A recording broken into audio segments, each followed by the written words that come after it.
Economics, almost no economist believes that rent control is an effective policy. I think we did find one, testified, but there are even liberal economists who agree that rent control is not an effective policy.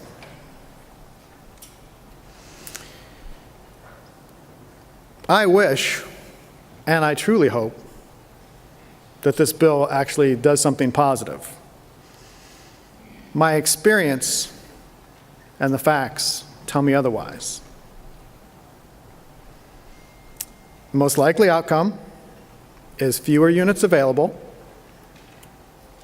and higher rents. And you'll say, well, how could that be? Well, I think we can all get to the fewer rents part, fewer units, because if people turn their rentals into owner-occupieds by selling them, that's fewer units available to rent, puts more stress on the housing markets, and that's going to happen immediately. Why? Because this bill has an emergency clause.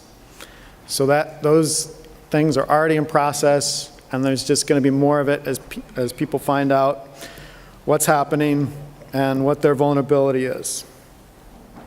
Increased rents? Yes, no doubt. The carrier indicated that there have been rent increases that are large.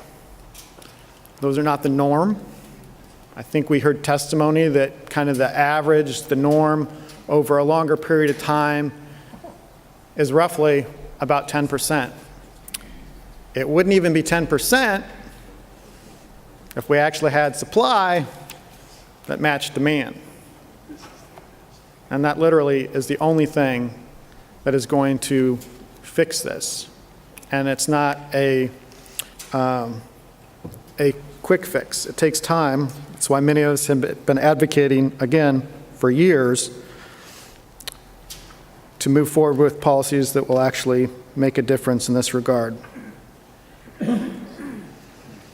Back in 2001-ish, I guess, I was getting a little claustrophobic in the house that we were currently in. We had 3 young children and about 1,243 square feet, 3-bedroom, 2-bath in Bend. And I wanted to move. I was looking in the paper one day and I saw a house. Couldn't believe it. 4-bedroom, 2.5-bath, 2,000 square feet. Looked like a mansion to me.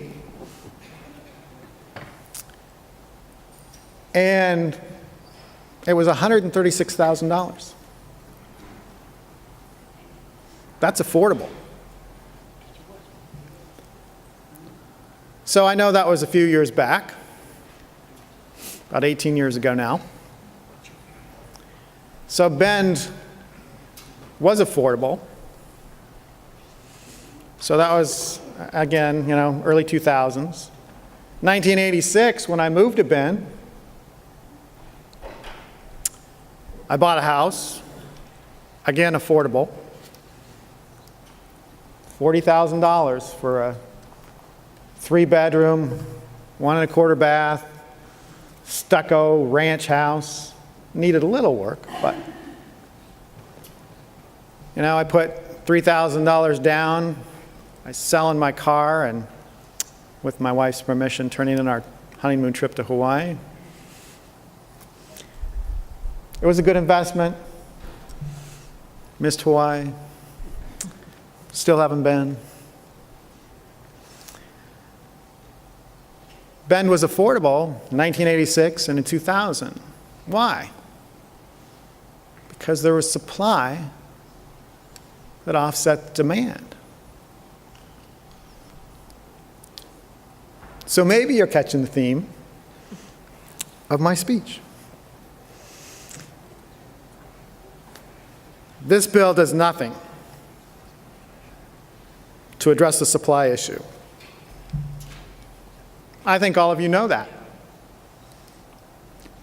So the real question is, when is this body truly going to address supply?